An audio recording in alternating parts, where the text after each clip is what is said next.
Yeah, next is Fire Legend. I'll do it. Berkut's Lance DC QR, this is defense, res tactic. Res tactic instead of res wave. Interesting. Most people would go for res wave. But this is res commander Berkut, huh? Thanks Yaha for the follow. Res commander Berkut, that's what I'm calling this. Keep in mind guys, Berkut's Lance gives you extra 7 res when defending. Distant defense adds another 6, so you add 13, so he has 45 res. Which is pretty impressive considering I wouldn't really consider Berkut a defense a res tank. And he's plus 10. Holy crap. I think this is the first plus 10 Berkut I've seen. Have you guys seen a plus 10 Berkut yet? The thing is, the most common thing you see of Berkut is Berkut's Lance, because everyone just fodder that off for like Effies and stuff. But plus 10 Berkut, wow, respect to you, dude. You went all the way for Berkut. Which is super surprising, because you must really like him, because he's, no offense, he's not that good. But, wow, I applaud you for going that far. This encounter, QR though, that's perfectly good. You're trying to take advantage of his res, use him as a defensive res tank, and keep in mind, he can take a sword fight. His HP is so high, and his defense isn't bad. So when he has color advantage, yeah, he'll be fine there. He can get the natural kill with the 54. And because you're using Iceberg and not Glacies, you'll just trigger Iceberg to guarantee the kill. So yeah, you have somebody to counter sword heroes for at least one battle, and mages, particularly red mages, which are kind of red. Red mages are kind of rare in general. Blue mages are the most common. Blue mages, then green mages, then red mages. At least that's my view of it. But yeah, not bad. Anyways, just more flowers. You're you're going all the way. Nope. Yeah.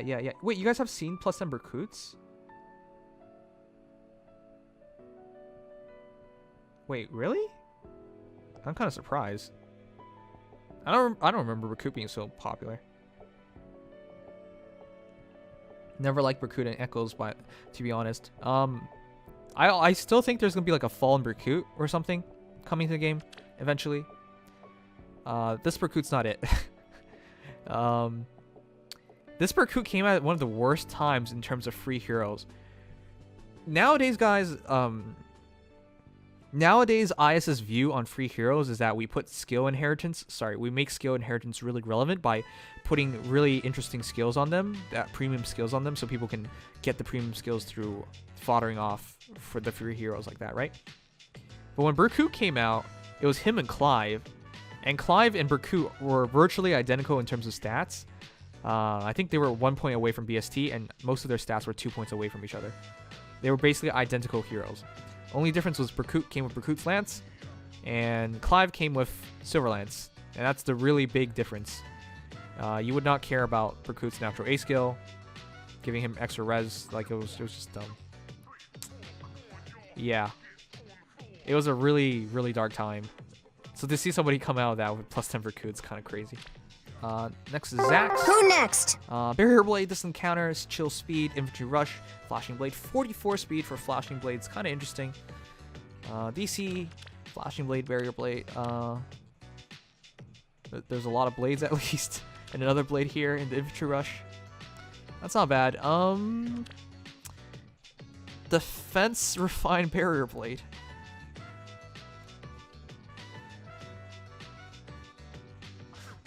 I guess against dragons? I don't know, man. You went through all that trouble, but you're only hitting 37 res. And your defense is 31, which you're going to need a lot more often if you fight anything melee. Which you should be. But the chill speed also kind of helps, because your speed's not that high. Distant counter. Wait a second. I'm kind of confused. I'm confuzzled. Double rally. This is like a utility Hannah. Infantry rush supporting, chill speed supporting, flashing blade for the ether though. That's not really supportive because if you trigger ether in arena, I'm kind of confused. Like, ooh.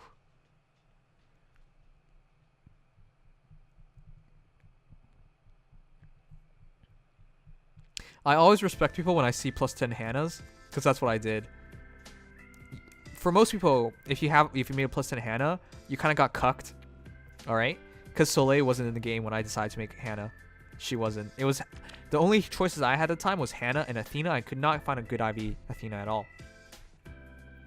And once Soleil came out of the game, then it just became if you liked Hannah. And that's it. I didn't really feel anything particular towards Hannah. But she's grown on me. I do like her. But still. She will eventually get her own refine. I'm still waiting on it. Eyes, can you hurry it up?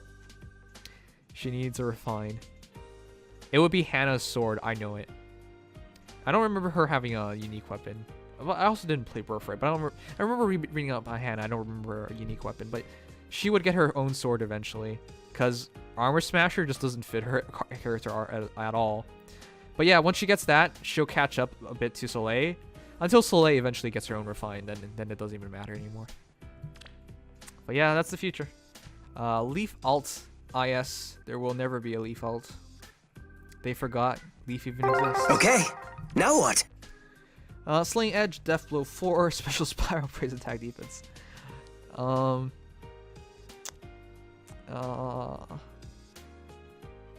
would have just kept the Celica. Sorry, dude. I know you like Leaf. Also, liking Leaf basically confirms you're a pirate, because there's no way you don't have the official version. Yeah, Thrasia's not out officially. Neither is Genealogy. It's okay. It's okay, dude. Just admit you're into piracy. Brazen Attack Defense, Special Spiral, Death Blow 4. Draconic Aura, Slaying Edge. I mean, this is for instant Draconic Auras once it triggers. You get that trigger one time, drop this by 2, you just have instant Draconic Auras and just go smash people with it. But I feel bad for Leaf. Do you guys remember how excited everyone was when Leaf came out? That was cool. That was really cool. He had 40 speed, was the first hero ever to have 40 speed, to be able to reach 40 speed base. Actually, no, that's not true. But he was the first male hero. That's what I remember. So he was one of the fastest heroes in the game. He had a really interesting B skill, the Moo Moo Milk. And that was really useful with Tempest Trials and whatnot, but he seems so mediocre now. He had good base stats. Lightsbrand, though, never really did much, because it was just too weird. Grant's defense was 3, and if foe's defense is greater than foe's res by 5, deals plus 7. What kind of prerequisite is that? I still like Moo Moo Milk, yeah. Mia, I know, Mia was there too. That's why I took it back instantly.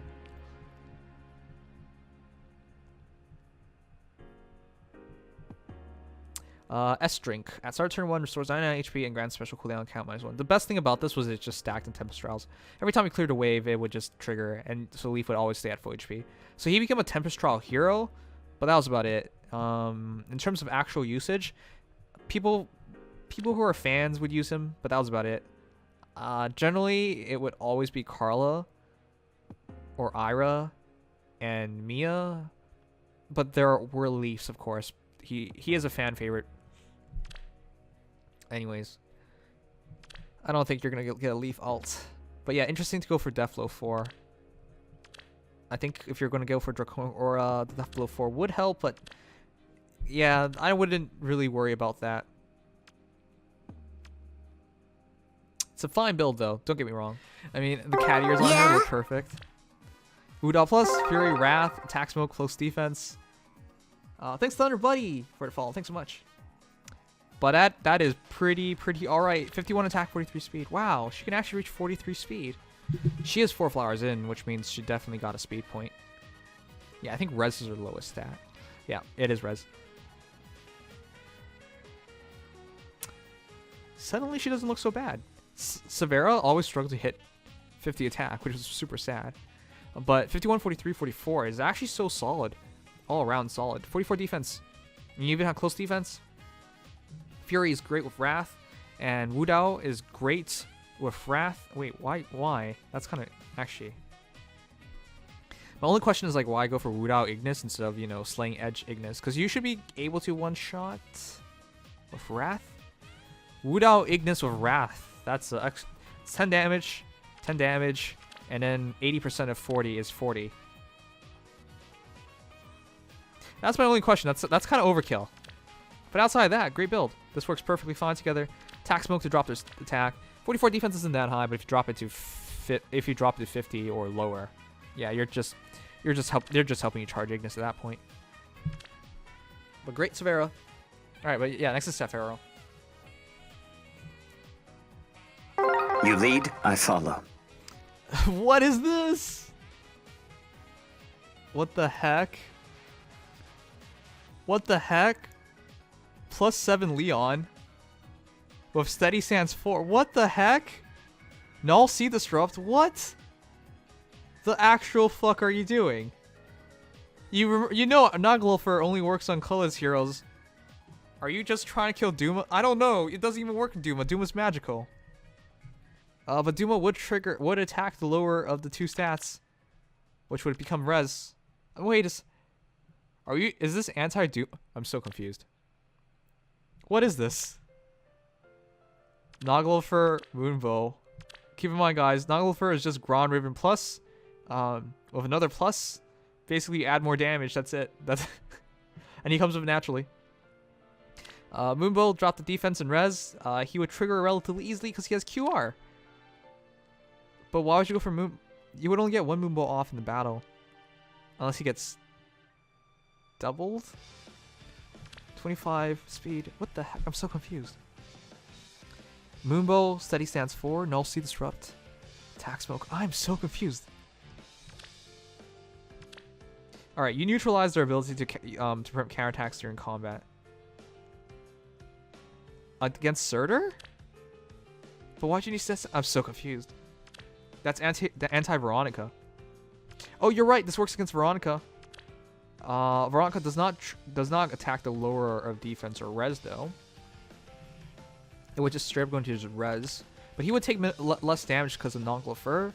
The issue is if the Veronica is going for the steady... Not steady, but the chip damage build of Savage Blows, you're still going to take some damage. Your entire team's going to take some damage. And you're still going to get debuffed, and she's going to get buffed. But yeah, you would counterattack. You would kill her because you're using Cure. Yeah, okay, never mind. I see it. Never mind. You won't take the extra damage if you just kill her. That's so weird. That's so much for just Veronica. And you wouldn't really worry about Veronica special. Steady Stance 4. I just can't wrap my head around Steady Stance 4. TA, though, I fully understand TA. QR, I fully understand QR. Swordbreaker, I even understand that. Bowbreaker, is kind of overkill. I would just go for QR. But yeah, Null Sea Disrupt. That's so specific. Oh, man. Okay. I don't really get it. Your chat, you're right. You're right. This kills Veronica. And I think this can take care of Dumas, too. Maybe? Are you forgetting about air? Yeah, it'd take care of air. But air's not that hard to take care of. Yeah, air, I can understand air, because Steady Stance 4 will prevent the specials from triggering.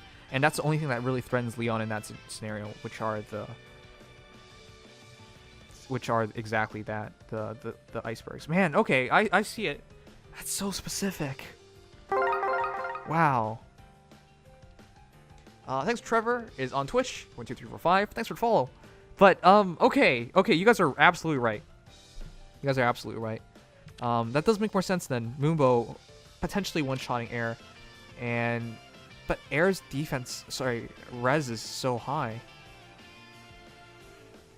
Okay, maybe not for air, but Veronica and air this definitely covers. Wow, that's so interesting. All right, good job, Sephiro. All right. Attack defense, soul advantage, attack defense, cargo. Wow. That's a huge ass cost. Is an attack defense solo from Ephraim? Oh boy. Oh boy. I don't know if that was worth it. You have advantage on him. I think this is really good against other archers. Right? If you put him out in front of your units, Garbo triggers, add an extra 6 defense, add extra 6 defense, so 47 defense. And then you get attacked. You should be attacked twice, reasonably, because you're really slow. And then you attack back 1 time, so you'll have Bonfire ready for the next fight. And then you have Vanish, so I can kind of see what you're going for. And then you get attack defense, so potentially you reach high enough defense where you don't take any damage. That's so interesting. For Gordon, I'm kind of interested. Do you actually like Gordon, Lonebird? 17 res, I know. He has super low res, and yeah, it's kind of iffy. The sacrifice here is just so immense. There's even a sturdy stance. So that's Dorcas. All right, but cool. I mean, I'm interested in seeing when you got. Wow, there's even Panic. Do you actually just like Gordon? I stopped using Gordon in Shadow Dragon. Who's the archer that comes after Gordon? Gordon's your first archer in Shadow Dragon. You get this sad-looking guy. I forgot his name. But he has like the saddest-looking face. He looks like he doesn't want to live anymore. Not George. Caster. Yes, Caster. Let me show you guys. Actually, no. Amps, can you find Caster? This is one of the saddest-looking heroes in all Fire Emblem. You literally... Like, using him made you feel bad deep down inside. But I used Caster over Gordon. Even though he looks like he doesn't want to live.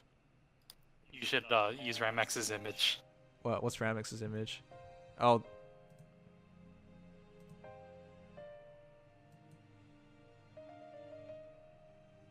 Sniff, me mother is sick. I need money. Yes. That's some good training over right there. What does that even mean? Anyways, that's possibly one of the saddest excuses for a hero in Fire Emblem. Let's go. All right, Dr. Boy. All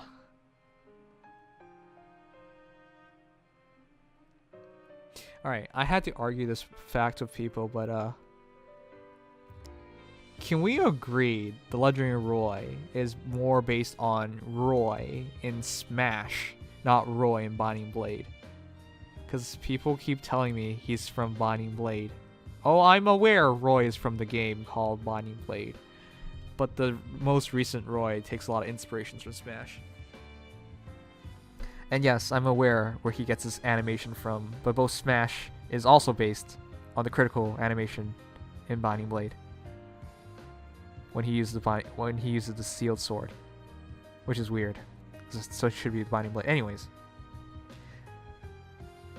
but yeah, I think it's more Smash Bros. Roy. It's just why do people argue this? People also argue Marth Special is from Fates / Smash, but the Fates version is based on who knows, but it's not Smash. He doesn't use a sword and shield in Smash. When he does that, when he uses Dancing Blade, it's low to the ground. But honestly, people just see that. It always gets to me that people can't identify the differences. Sword and shield is a lot different than just sword, especially when it's a rapier. It's an entirely different fighting style. Slashing while standing versus slashing while crouched. Entirely different slashes. But damn, they literally just see the same thing. He's using sword and he's using stabbing motions. It is all the same. Random people over the internet will always think they're right. Anyways, Dr. Boy. Doctor, it's actually like kind of wordplay. 56 attack, 38 speed, 32 defense, 35 res. I'm actually not sure if I should be going for a plus attack Roy, plus speed Roy, or plus defense Roy. I haven't built my Roy because of that. Otherwise, I would totally build Roy. Roy is actually really easy to build. Fury Renewal with Binding Blade is actually not bad at all. Fury's kind of meh. It is kind of meh, but you get yourself at 38 defense. 38 speed, 32 defense, 35 res, and 56 attack. That's really good all around. And keep in mind, Binding Blade also gives you more defensive stats. Defense res plus during combat, so you reach 36, 39, which makes you a lot more sustainable against dragons, especially at 38 speed. And you also have that guaranteed QR, QR4, getting you to 50%. Fury with Vanish is usually a bad combination. That's why Renewal makes a lot more sense. Close Guard is kind of insane. That's from Veronica. And Brazen Attack Defense makes kind of sense too. You want to patch up that defense, and if you can throw more attack in, why not? Because it's effective against dragons. I like plus defense, plus HP. Not plus HP. Random people on the internet will Nimious about that. I know. Plus defense, Roy. Without question. Yeah.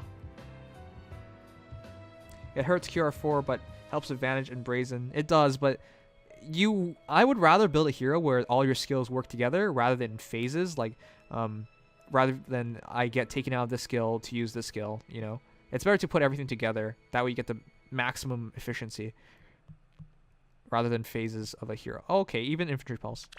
Anyway, so next is Bert. Let's see. Speed Res Bond, which works great with Windsbrand because that's Gron Owl. Defense Res Link, which works great with Drawback. Distant Guard, which... Wow, that's actually a supportive hero. Defense Res Link and Distant Guard? So you can draw back... actually, if it was repositioned, it would work kind of a bit better in my opinion. But I would always go for Drawback on mages, light mages. So that makes more sense too. Maybe draw back them to the side, or draw back them forward, and then they go in front of you, and then you work with Distant Guard. Maybe like that. But yeah, reposition is just easier to pull off. Anyways, interesting. Add another defense res +6 to Soren, add a defense res +6 to whoever he does this on, and then the Distant Guard adds more defense and res. Brazen Attack res, patching up his attack and his res even more. Plus res Soren over plus speed. That's interesting. Usually I go for plus speed. But you're already adding 2 plus 5 at least by putting someone next to him. Pretty fine all around. But Nino's better. Sorry. I've taken so much shit for going plus 10 Nino over plus 10 Soren because people know I like Soren. Because he's the best waifu in all of Telly series. Don't at me. But he got his Windsbrand was super good because it debuffs in arena. Before we had Iris Tome, we just used Gron Owl Nino, and Windsbrand is better than Gron Owl. So yeah, it just seemed like Soren was better. But now we get Iris Tome and get fucked. Neil's better in AR, and I know. I would argue Soren's still better in arena. I never got a plus speed Soren, so I stuck with plus res. Bert, are you serious? I feel so bad for you. Dude, really? 9 Sorens and you can't get plus speed. Wow. That is depressing, my dude. But you went all the way here. Bert, real quick. Is Soren a guy or a girl? This is not a trick question. Alright. Yes. Yeah, you can't just say yes. You gotta pick. He's whatever you want him to be. Alright, cool, guys. Cool. Alright, I think this is one of the heroes that we were most excited for seeing today. Get Valflamed at 28 crowns. I'm probably going to see a plus 10.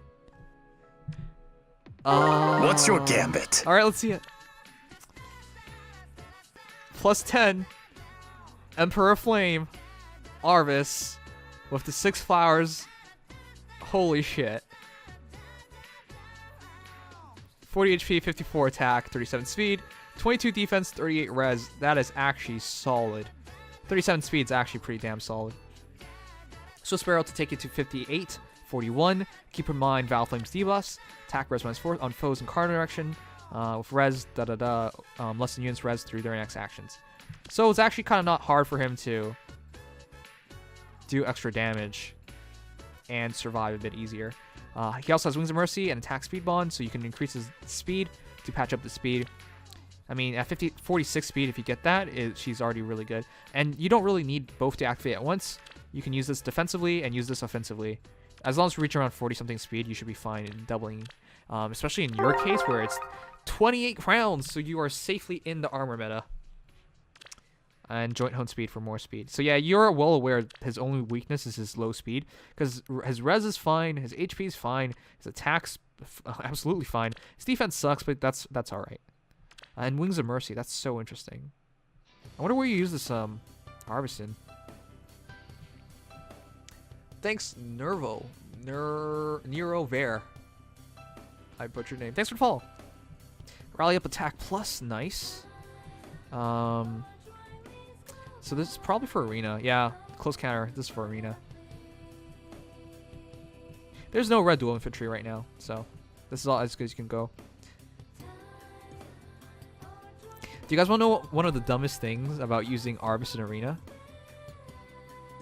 Would you guys, would you rather use Recover Ring, which heals 10 HP at the start of every turn, or Renewal, which heals 10 HP every second turn, every 2 turns? If you're going to arena, which would you take, Recover Ring or Renewal? It is so stupid. It is absolutely ridiculous how IS like does points calculations in this game. Renewal because of SP. Exactly. You would take Renewal because Recover Ring is only 200 SP. I believe Renewal is 240, and that 40 points will make a difference, especially when you're going Infantry Mage. So yeah, it's kind of really lame that Recover Ring is 200 SP. It actually makes no sense with me. Like, the best thing about him, you would not even want to use because it would handicap you in terms of score. So yeah, rough. And all the ploys, yeah. Renewal 4. If they're okay, do you guys think Renewal 4 would be second turn heal 20 HP or every turn heal 10 HP? I would argue there's a argument for both. A quick moment of silence for Melee not being at Evo 2018. Wait, what?